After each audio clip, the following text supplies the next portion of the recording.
Yo guys, how's it going? And welcome back to another Chicago Bears preview. Quick turnaround for Zack and I. It's literally Sunday. The Bears lost like an hour ago, but we do play on Thursday night, so I thought we should get this video out for you guys on Monday. We're going to be looking at the Buccaneers versus Bears. So the first thing I want to address is injuries for the Buccaneers, specifically on offense. You know, O.J. Howard apparently has a really bad Achilles injury and could be or potentially is done for the year. You know, the report is he's done for the year. Fournette didn't play. There's a chance he might play. Chris Godwin, hamstring, most likely won't be ready yet.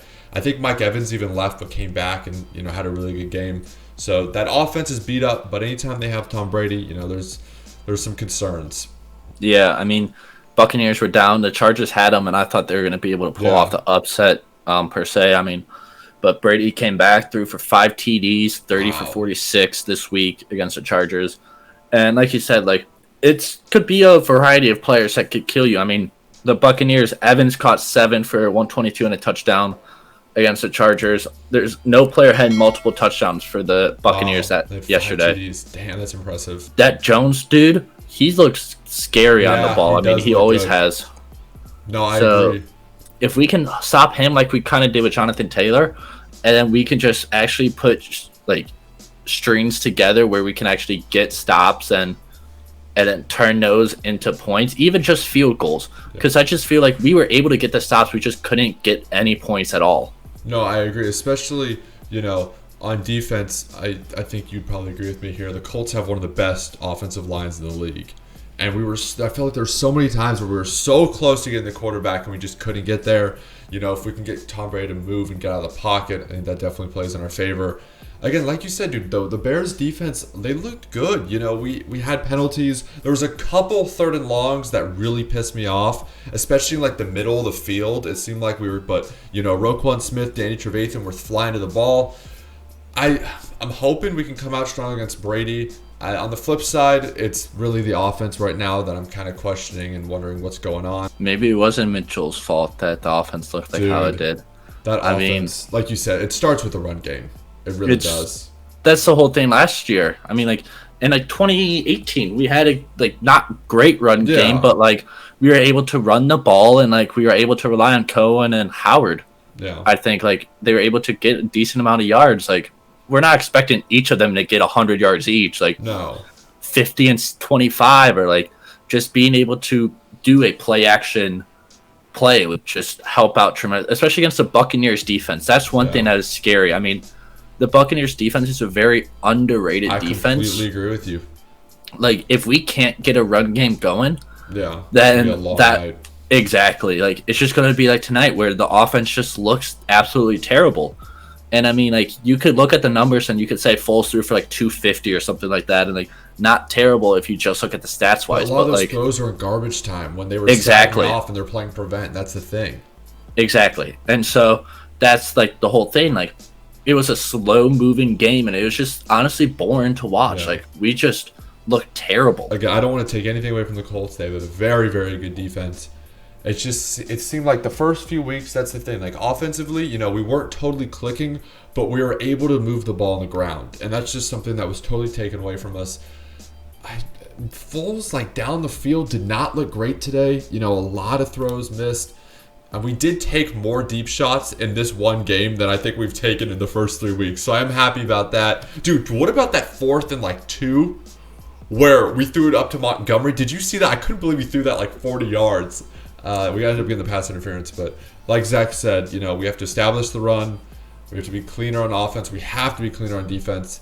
But I mean, the penalties, we can't. No. The penalties is what killed us last year. Yeah. Like at the beginning, like first 6-7 games, the penalties is what killed us. I mean, I know you remember the Philly game last year in Philadelphia.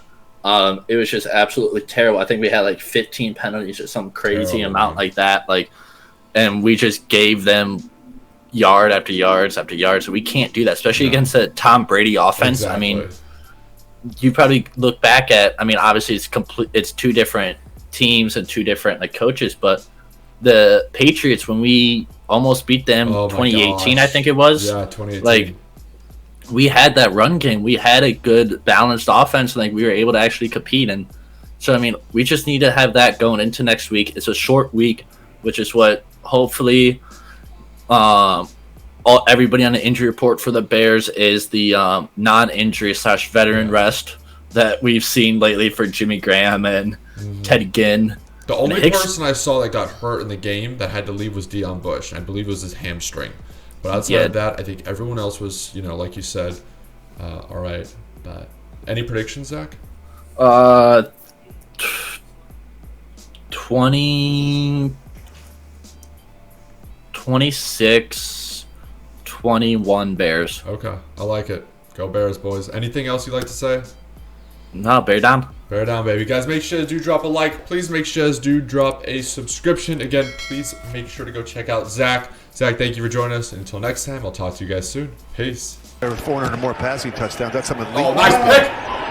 Yeah. Oh, my God. And dropped. Foles will throw from deep and down the far God, line. Play fake. Foles. There you go. Go! Inside the 35 to the. And from 27 yards out, the kick. Big pressure hit as he threw the ball, and it is to the end zone. Oh my God. Oh, it's intercepted. Oh! Bears in the end zone. That is required. On the sideline, therefore it's an incomplete pass.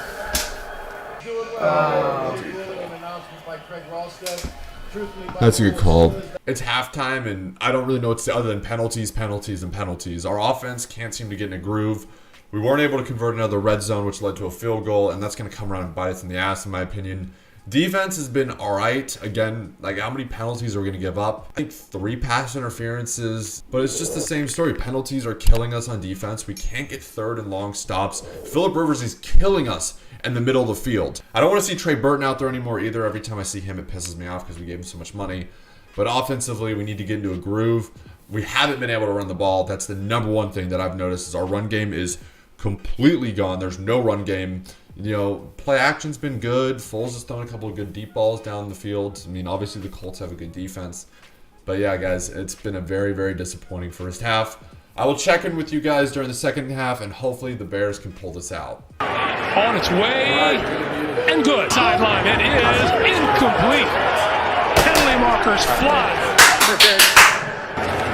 Foles over the middle, incomplete through the hands of his intended receiver. That's intercepted. Air day. Here comes the blitz. To the end zone, going up, grabbing the football.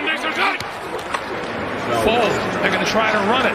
And number 32, Montgomery. Holds it on the grass. This should jump up in the air pretty high. And covering the ball is across the 40. That was the worst onside kick I've ever seen.